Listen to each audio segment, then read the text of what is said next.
तीन तरह के लोग होते हैं दुनिया में। कुछ होते हैं मैदान के, जो मैदान में लड़के मरना पसंद करते हैं, वो लड़ाई को जीतना पसंद करते हैं। और कुछ लोग होते हैं वक्त के, जब आपका वक्त हैं जीतना पसंद करते हैं। और कुछ लोग दोनों तरफ बचते हैं, जिधर कोई कहावत है ना पुरानी, जिधर लगे बम उधर चले हम, है कि नहीं है? तो ये तमाम लोग मुझे तमाम तरह के फोन करते थे। मैं उनको कहता था भैया मुझे माफ करो, मुझे अपना काम करने दो। क्षेत्र नया है और 30,000 से पिछले चुनाव में कांग्रेस विधानसभा में हारी थी और 30,000 से दूसरों की तो बात छोड़ दो, सिंधिया जी जैसा व्यक्ति जिसने जीवन में कभी कल्पना नहीं की थी कि वो चुनाव हार जाएंगे शिवपुरी विधानसभा से, वो भी लगभग 30,000 से हार गए। ऐसी जगह मुझे जब कहा गया कि चुनाव लड़ो, मैंने समझा तक मजाक था, लेकिन वो मजाक नहीं था, वो हकीकत थी। और 15 तारीख को जब सूची में नाम आया तो शिवपुरी विधानसभा से मुझे चुनाव लड़ना था। दूसरा कोई होता तो शायद भाग लेता, कहता मैं क्यों जाऊं हारती बाजू पे। कोई हारना चाहता है क्या? 30 साल से जहां हार रहे हैं वहां कोई जाना पसंद नहीं करता। लेकिन मैंने आप सबके बलबूते पे ये पार्टी के आदेश स्वीकार किया। और ये शैलेंद्र खड़े हैं बगल में, किधर गए शैलेंद्र? ये खरीद आने वाले नगर पालिका अध्यक्ष, और ये अरविंद खड़े। इनसे मैंने पहले चर्चा की थी कि कभी ऐसा हो गया कि मुझे हटना पड़ा तो तुम लड़ोगे कि नहीं लड़ोगे? ये दोनों ने हाँ कर दी थी कि हम दोनों लड़ेंगे, आप फिक्र मत करो, घर संभाल के रखेंगे। मैं इनका दोनों का धन्यवाद करता हूं। कायर होते तो भग लेते, कहते हो सकता है तुम हार के वहां भग रहे, या भी कैसे करते ये? जो अपने ड्यूटी सौंपी उसको ईमानदारी से पहुंचेंगे।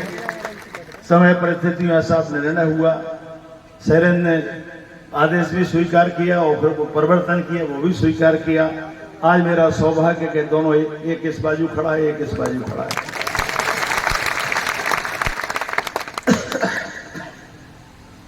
मैं उसी मीटिंग में यह कह के गया था कि चुनाव की हमारी सारी तैयारी हो चुकी थी, सिर्फ बचा था 17 तारीख का मतदान। ये कार्यकर्ता जो झंडा उठा के रखते हैं उन्हें अच्छी तरह पता है।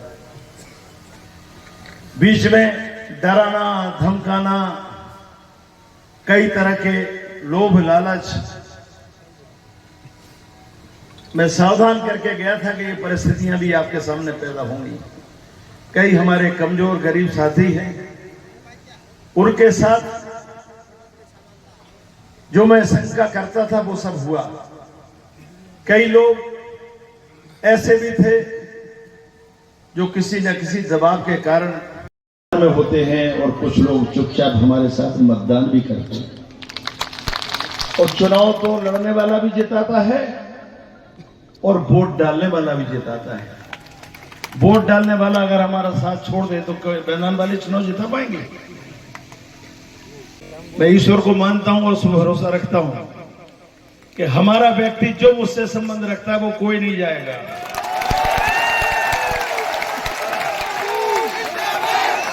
हमने लोगों से वफादारी की है और ईमानदारी से उनको निभा करने का प्रयास किया है।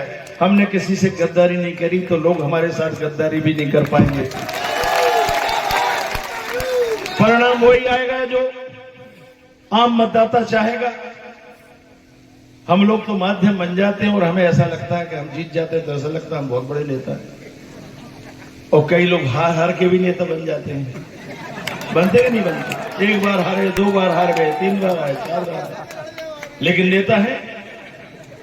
तो ऐसे नेता भी बहुत हैं जो हार हार के नेता बन जाते हैं। और ये अरविंद मेरे पास अभी साल भर पहले आया है, और ये जीत के आया है, ये हार के नहीं आया है।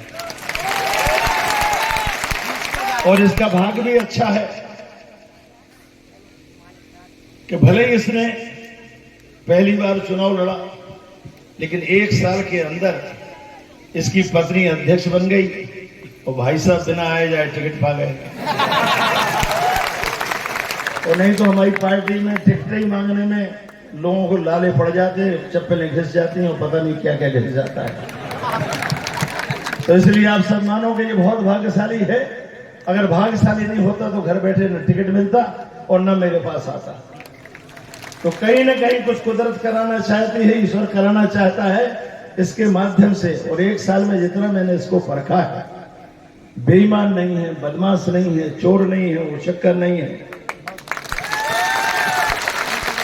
किसी का बुरा नहीं करता है, किसी से बुरा बोलता नहीं है, शरीफ है। हाँ, इतना जरूर है कि गुंडा बदमाश नहीं है, झगड़े फसाद नहीं है, कोई इसके ऊपर केस वेस नहीं है, इसने कभी किसी को मारा नहीं है, मर्डर नहीं किया है, जिला बदल कभी नहीं हुआ है। कई लोग तो 2-2 बार जिला बदल हो चुके, इसके बाद भी कह रहे हम नेता हैं। और लोग, मुझे ताज्जुब लगता है कि पता नहीं अपने आगे कैसे लोगों को उनकी बुद्धि पे तरस आता है कि वो उनके पीछे लग लेते हैं, मान लेते हैं ये पता नहीं कितने मर्डर कर डालेंगे, पता नहीं क्या क्या कर डालेंगे। अभी तक तो कुछ किया नहीं, किया एक आपको। तो मेरी आप सबसे प्रार्थना है, जहां भी हो खुश रहो, आबाद रहो। और ये अरविंद की आप सब मदद करो। हमें इस पिछोर को 30 साल में जैसा बनाया था वैसा बना के रखना है। यहां कोई उल्टा साधा सीधा व्यक्ति पनप न पाए, हमारी शांति को कोई भंग न कर पाए। ये हम चुनाव के मतदान के द्वारा ही तय कर सकते हैं। ये बात मैं इसलिए कह रहा हूं कि कई लोग घबराते हैं, हमारे यहां थोड़े कमजोर हैं। जिस दिन से मैं गया हूं, पहले 7 दिन तो लगातार फोन, मैं भी तंग आ गया। मैंने कहा कहां यार डरपोक लोगों से पाला पड़ा। मतलब मुझे शर्म आने लगी कि मैं 30 साल कहां काम कर रहा था। कई लोगों को समझाया, मैंने कहा तुम्हें कोई नहीं खा पाएगा भैया। जब 30 साल में हम कांग्रेस में जीतने के बाद और 10 साल सरकार कांग्रेस की रही, तब किसी को नहीं खा पाए, तो तुम क्यों घबरा रहे हो? वोट तुम्हें डालना है, परिणाम तुम्हें तय करना है। ये बाहर वाले आके क्या कर लेंगे? ये संघ में वोट लेके तो आए नहीं, ये तो वैसे भी हार के यहां आए हैं। जब इनके इलाके में इनकी पूछ नहीं बची, इनके इलाके में जब ये चुनाव नहीं जीत पाए, तो उनने देखिए आके पिछोर के सीधे साधे लोग हैं, ये चाहे इसके पीछे लग लेते हैं। लेकिन वे ये नहीं जानते ये पिछोर के लोग भी बहुत कलाकार हैं। कब तक साथ में मुझे पता है, जब तक उन्हें लग रहा है कि सब ठीक ठाक है, चले चलो, और पता लगा कि ढक्का ढक के पीछे लौट आए। पिछोर के लोग ऐसे भी हैं, बहुत लोगों को यहां से भगाया कि नहीं भगाया? बड़े ताम झाम से आए थे, ये कट डालूंगा, वो कट डालूंगा, आंखें फोड़ दूंगा, हाथ तोड़ डालूंगा। ना किसी की आंख फूड़ी, ना किसी के हाथ कटे, खुद ही राम राम करके चले गए। और ये पिछोर के लोगों ने चुपचाप विदा कर गए। तो सीधे साधे जरूर हैं, लेकिन अकल है, किसको कैसे विदा करना है, किससे उलझना है, किससे नहीं उलझना है, ये आप सब जानते हैं। तो मेरी आप सबसे प्रार्थना है कि कई लोग शंका कर रहे होंगे कि मेरा क्या होगा। ईश्वर को लोगों को मेरी बहुत चिंता है, हमारे विपक्षी लोगों को भी चिंता है, और हमारे समर्थकों को चिंता तो होने स्वाभाविक है। हर एक पिछोर का नागरिक जो हमारा समर्थक है, वो कोशिश कर रहा है कि शिवपुरी में जो वो कर सकता है वो करे। एक आदमी भी उसका अगर परिचित है तो उसको फोन कर रहा है, उससे जाके मिल रहा है। मैं तो अपने आप को सौभाग्यशाली मानता हूं। लोग पीठ फेरते ही बदल जाते हैं, पीठ फिरी और उनका मन बदला। लेकिन पिछोर के लोगों को मैं बहुत बहुत धन्यवाद देता हूं कि मेरी पीठ फिरने के बाद भी मेरी चिंता कर रहे हैं। हर कमजोर से कमजोर, गरीब से गरीब आदमी चिंता कर रहा है कि कुछ गड़बड़ ना हो जाए। और जिसकी चिंता करने वाले लाखों हों, उसकी चिंता तो ऊपर वाला भी करता है।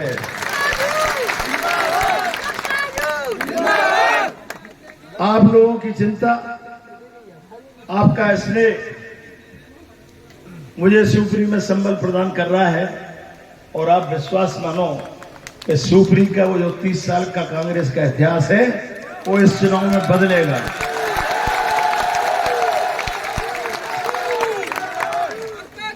मैं चुनाव भी जीतूंगा और मध्य प्रदेश में कांग्रेस की सरकार भी बनेगी।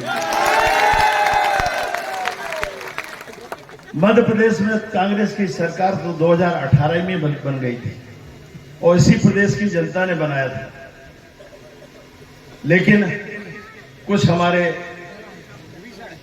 बड़े नेताओं के मतभेदों के चलते या स्वार्थ के चलते कुछ ऐसा हुआ कि 15 महीने में कांग्रेस की सरकार जनता ने बना दी, लेकिन नेताओं की वजह से सरकार चली गई।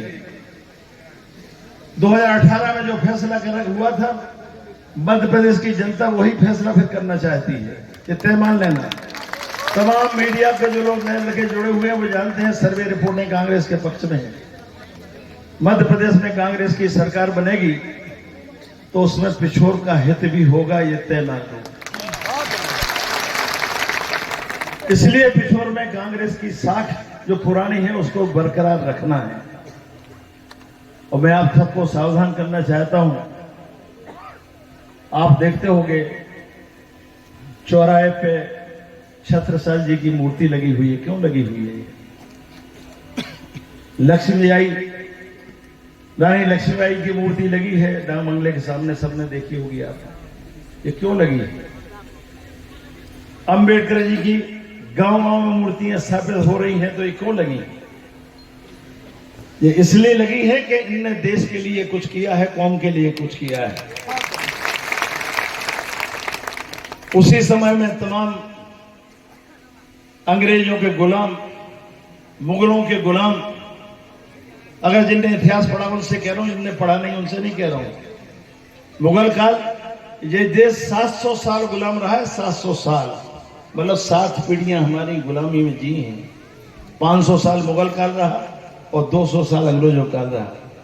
लेकिन जिस समय, उस समय जिन लोगों ने परवाह नहीं की अपनी खुद की, अपना सर्वस्व निछावर कर दिया, इसलिए आज उनकी मूर्ति यहां लग रही हैं। जो उस समय डर गए, जो कायर थे, जो उनकी गुलामी में जीते रहे, क्या उनको कोई याद करता है?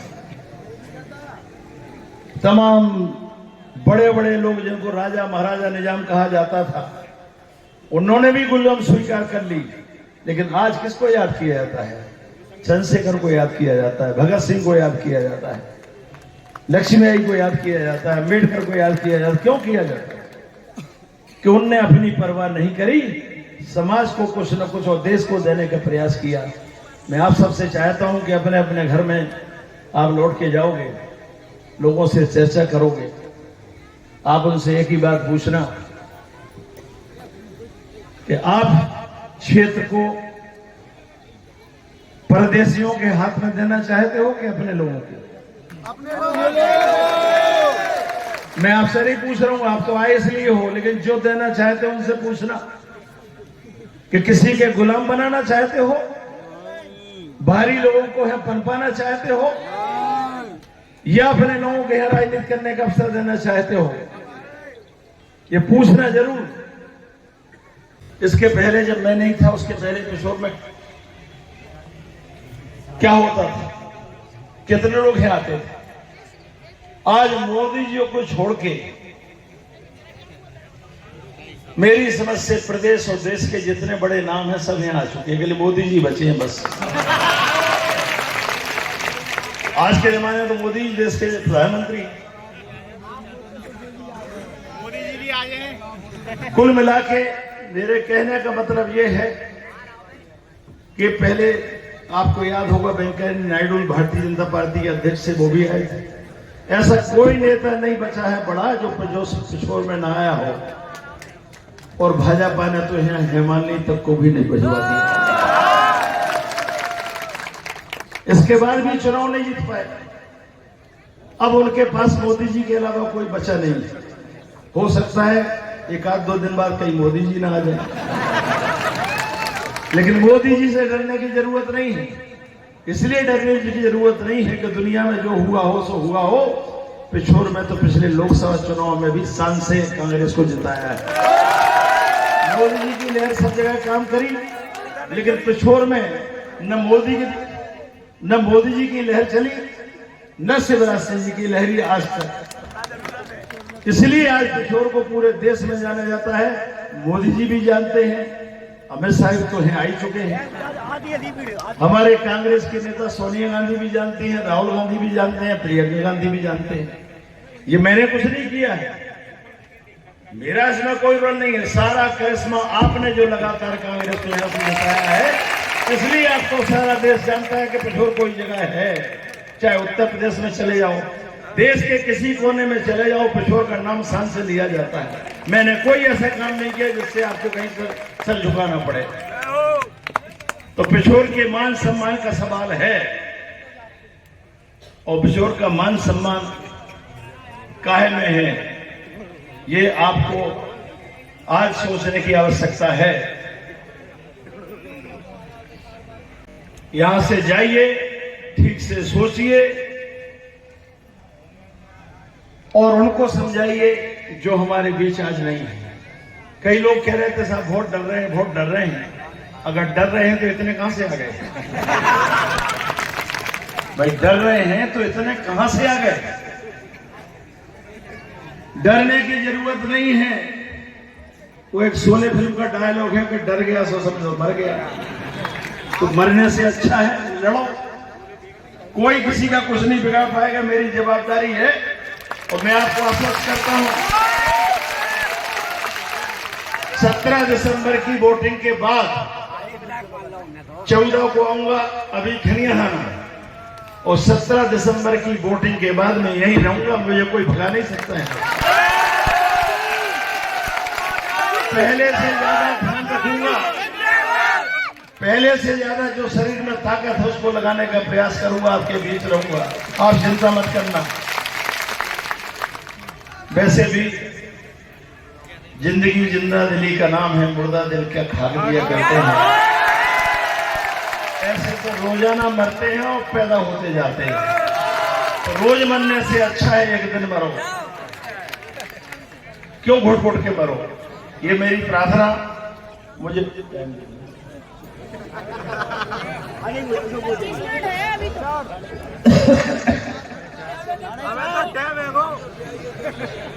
मैं चूंकि कानून का पालन करता हूं, और मैं नहीं चाहता, क्योंकि हमारे सामने वाले लोगों को एक ही काम है, शिकवा शिकायत, जब मास्टर को ट्रांसफर करा दो। कई मास्टर बेचारे पीड़ित थे, कई पटवारी अधिकारी, सिवाय इसके उन्हें कोई काम ही नहीं। और मेरी जिंदगी में एक हमेशा मान्यता रही है कि बदलो तो आदमी को प्यार से बदलो, किसी को परेशान करके बदला नहीं जा सकता। जब मौका आएगा तो वो आपको ऐसा सबक सिखाएगा। तो उन परेशान जितने लोग हुए हैं, कोई भी हुआ हो, मेरी उनसे सबसे प्रार्थना है कि 17 दिसंबर का इंतजार करो। सिर्फ 17 नवंबर का इंतजार करो वोटिंग के दिन तक। बीच में कुछ मत करो। ये मुझे कभी कभी अरविंद का फोन आता है और तमाम साथियों के फोन आता है, साहब वो लड़ना चाहते हैं। ये तमाम लोग करते हैं, फोन लड़ना चाहते हैं। मैं इनसे यही कहता हूं कि देखो, प्रजातंत्र है। प्रजातंत्र में सामने वाला तभी लड़ता है जब वो हार रहा होता है। जीतने वाला कभी नहीं लड़ता। लड़ता है क्या? हमने अभी तक लड़ाई करी? 6 चुनाव हो गए, कभी एक झगड़ा करने की स्थिति नहीं आई। लेकिन सामने वाले परेशान हैं, और परेशान इसलिए है कि जो समाज उनके साथ था, जिसकी वजह से वो नेता थे, उसमें भी कुछ खिसकन हो रही है। कुछ लोग धीरे धीरे खिसक रहे हैं, अंदर अंदर खिसक रहे हैं। तो उनको डर लग रहा है कि अगर ये ही चले गए तो फिर हमारे पास बचेगा क्या? इसलिए डर के भय के, क्योंकि ये आखिरी खेल है उनका। इसके बाद कोई उनका खेल देखने वाला नहीं है। इसके बाद ना पार्टी देखेगी ना कोई देखेगा। तो मेरी आप सबसे प्रार्थना है कि ये आखिरी खेल देखना तो पड़ेगा, चाहे डर लगे। भाई जितने अपने गांव में एक कहावत है कि पीपरन की डांग कब तक दाहिनी दे हो। पीपरन की डांग जो होत है दाहिनी दशरथ का, एक जा बगले है, एक जा बगले है, को सामने है, को होते है। तो आज 11 तारीख हो गई, 6 दिन का समय हुआ। आराम से 6 दिन तसल्ली से शांति से घर बैठो। ये जिंदाबाद जिंदाबाद के चक्कर में मत पड़ो। कुछ लोगों को बहुत मजा आता है। तुम्हारे जिंदाबाद करने से ना तो कोई जिंदा होगा क्या? एक काम, और नहीं, अगर मैं गलत बोल रहा हूं तो मेरी प्रार्थना है, थोड़ा सा एक काम करो, अगर कहीं कोई गमी हो जाए, कोई मृत्यु हो जाए, तो वहां जाओ और बोलो जिंदाबाद जिंदाबाद जिंदाबाद जिंदाबाद। अगर मुर्दा उठ के खड़ा हो जाए तो मान लेना कि तुम्हारे में ताकत से वो खड़ा हो गया। और अगर तुम्हारे मुर्दाबाद बोलने से कोई जिंदा आदमी मुर्दा बन जाए, ये अभी अजमा के देखो है, यहाँ मुर्दा तो है नहीं है, तो जिंदा तो कर नहीं सकते। लेकिन अगर किसी जिंदा को मुर्दा बनाने की तुम में ताकत है तो अभी निकलते गई मुर्दाबाद मुर्दाबाद मुर्दाबाद मुर्दाबाद। अगर मुर्दा हो जाए तो मेरी गारंटी होगा नहीं, चाहे कुछ कर लो। तो ये जिंदाबाद वालों से मेरी प्रार्थना है, जो झंडे वंडे के चक्कर में ज्यादा रहते हैं, कि मेहरबानी करके 17 नवंबर तक जिंदाबाद छोड़ो। सिर्फ एक टारगेट रखो कि हमें 17 नवंबर को जो मतदान होना है उसमें कांग्रेस को जिताना है, अरविंद को जिताना है। मैंने तो पूरे देश में आपकी शान बनाने की कोशिश की है और वो चुनौती स्वीकार की जो शायद कोई करते ही नहीं। और पहले ही मैं कह के गया था कि ये घर आपके भरोसे पे छोड़ रहा हूं। मैंने तो उस घर को अच्छे से बनाने की, सजाने की कोशिश की। सारे लोग प्रेम से रहें, वो कोई जात बिरादरी का भेदभाव न हो, कोई किसी को परेशान न कर सके, सब सुरक्षित रहें, हमारे क्षेत्र में अमन शांति रहे। लेकिन मेरे जाने के बाद यहां से जो कमजोर दिलों के लोग हैं उनसे कह रहा हूं कि घबराओ मती, जीत हमारी होगी। आपको ज्यादा डर लग रहा है तो शांति से घरे बैठ जाओ। पोलिंग के दिन, मतदान के दिन अगर वोट जाए डर लगा तो वोट जिंदारी बस। वोट डाला तमंगी से कांग्रेस में भरोसा रखो। ये घर हमारा है, इस घर को हमें सुरक्षित रखना है। और मैं आपके भरोसे में छोड़ के गया, मैं पहले कह गया हूं, अगर इसको उजाड़ दोगे तो दूसरा घर नहीं मिलेगा, याद रखना। और मैं उन सब साथियों से भी कहना चाहता हूं जो इस घबराहट में इधर उधर भाग रहे हैं, उनसे मैं कहना चाहता हूं कि याद रखो, यहां तुम मान सम्मान के साथ हो और आगे की लाइन में बैठे हो। वहां जाओगे तो लाइन पीछे की मिलेगी। अभी हो सकता है थोड़ी बहुत मलाई मिल जाए, लेकिन कुछ दिनों बाद तुम गद्दार कहलाओगे और गद्दारों को इस दुनिया में कोई सम्मान नहीं करता। इसलिए भूल के मत जाना, वहां कुछ नहीं मिलने वाला। पहले उन्हीं को कछु हो जाए तब तुम कछु करेंगे। तो कई लोग इस लोग लालच में है कि जो मिल जाए वो मिल जाए, तुम्हें कछु न मिले, पहले में अपॉइंट तो हल लेंगे। 30 साल का उपास है, बताओ जो 30 साल से भूखा हो वो पहले तो तुम्हारा पेट भरेगा अपना? बोलो किसका भरेगा? तो जो अब खुद ही भूखा घूम रहा है वो तुम्हें कहां से खिलाएगा, इस बात को याद रखो। तो जितने लोग जा रहे हो, मेरी प्रार्थना है कि रुक जाओ, बीच में ठाड़े हो जाओ, ज्यादा डर लग रहा हो। जितको हवा दिखाए होती गिर पड़ी हो, ज्यादा कमजोरी अगर मन में है। 30 साल में जब हम किसी को नहीं भगा पाए तो आपको भी कोई नहीं भगा पाएगा, मेरा विश्वास रखो। कांग्रेस भी रहेगी, भाजपा भी रहेगी, सारी पार्टियां यही रहेंगी और हम सब यही रहेंगे। तो इसलिए घबराने की ज्यादा आवश्यकता नहीं है। मैंने आपको सीधा सीधा मंत्र बता दिया और पहले भी बता के गया था कि जिनके बस की नहीं है, कमजोर दिलों के लोग हैं, वो शांति से घर पे रहो और चुनाव के दिन मतदान करो। ये मैं आपसे आज कहना चाहता हूं और बार बार आपको आगाह करता हूं कि वो चुनाव में शांति को अशांति में बदलने का प्रयास करेंगे और हमें शांति को कायम रखना है। अशांति में कमजोर का नुकसान हो जाता है। ऐसा नहीं है कि अपने पास लोग कमजोर हैं, लड़ने वाले तो अपन पे भी हैं, लेकिन लड़ाई से कोई फायदा होता नहीं है। तो मेरी आप सबसे प्रार्थना है कि उनके लड़ाई वड़ाई के चक्कर में मत पड़ना। सिर्फ पोलिंग के दिन याद रखना, पोलिंग के दिन मैं यहीं रहूंगा, घबराना मत। मतदान के दिन इस इलाके में घूमूंगा और जिन जिन पोलों में लगता है कि भैया हमें खतरा है, मैं वहीं आ जाऊंगा, मुझे खबर कर जाए।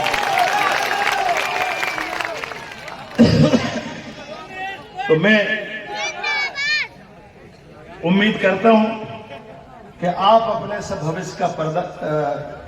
भविष्य की परवाह करोगे, अपनी अगली पीढ़ी की परवाह करोगे और पिछोर जो शांति का टापू है, इसको शांति के टापू बनाए रखने में हमारी मदद करोगे और एक इतिहास कायम करोगे कि जो बाहर से आएगा उसको हम पनपने नहीं देंगे। परदेसी हटाओ,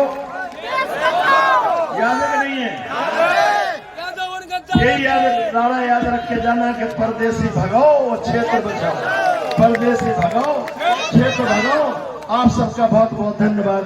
जय हिंद, जय भारत।